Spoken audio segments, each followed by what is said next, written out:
নাই, শিবপুরকে দিল্লি এসেছেন। আর তার প্রমাণ হলো উনি শিবপুরে পাহাড় অঞ্চলে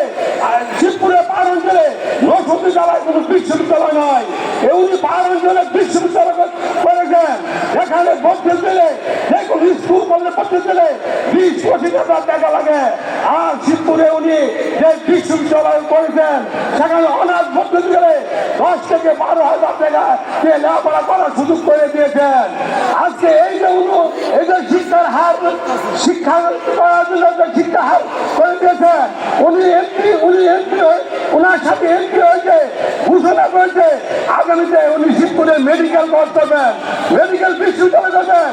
এই যে আমাদের আর চিকিৎসার জন্য ঢাকা যাইতে হবে না, লেখাপড়া করতে হবে, যে আমরা মেডিকেল কলেজে লেখাপড়া করার সুযোগ পাবো। এই যে উন্নয়নটা অব্যাহত রাখতে হলে আগামী দিনে আমরা শিবপুরের মানুষ, আর শিবপুরের মানুষ আমরা প্রমাণ করছি। শিবপুরে আরো 5টি প্রার্থী শিবপুরে যে মিল্লাত করেছে, দোয়া মাহফিল করেছে, তাদের মিলিয়ে কত লোক হয়েছে। আজকে আগামীকাল ঘোষণা করছে ফেসবুক ইসলামের মিল্লাত দোয়া মাহফিল। আজকে এই সবাই প্রমাণ হয়েছে আমরা 10-12,000 লোক হয়েছি একদিনের নোটিশে।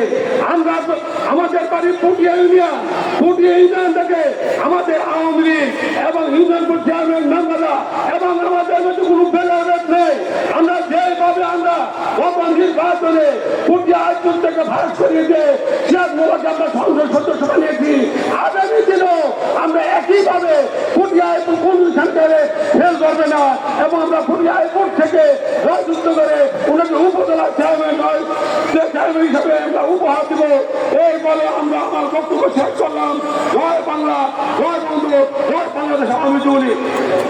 সম্মানিত মা বোনেরা আমাদের 10 মিনিটের মধ্যে মিটিং শেষ হয়ে যাবে, 15 মিনিটের মধ্যে। আপনারা একটু এদিকে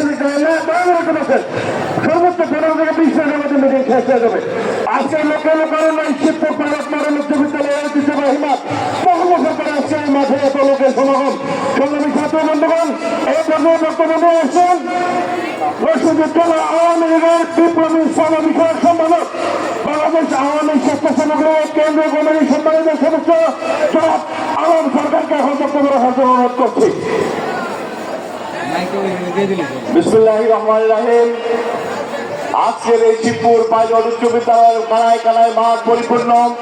শুধু এখানে নয়, এখান থেকে শুরু করে বাজার থেকে কলেজ চত্বর থেকে সারা শিবপুরের বিভিন্ন প্রান্ত থেকে আপনারা ঘুরে এসেছেন। কারণ আপনারা সিরাজ ইসলাম মোল্লা সাহেবকে ভালোবাসেন। আপনারা দেখেছেন দীর্ঘ 20 বছর সিরাজ ইসলাম মোল্লা আস্থার সাথে বিশ্বস্ততার সাথে শিবপুরের উন্নয়নে কাজ করেছেন। আপনাদের সাথে দেখেছেন আপনাদের গত 7 জানুয়ারি বিপুল মূল্যে নির্বাচিত করেছেন সিরাজ ইসলাম মোল্লা সাহেবকে।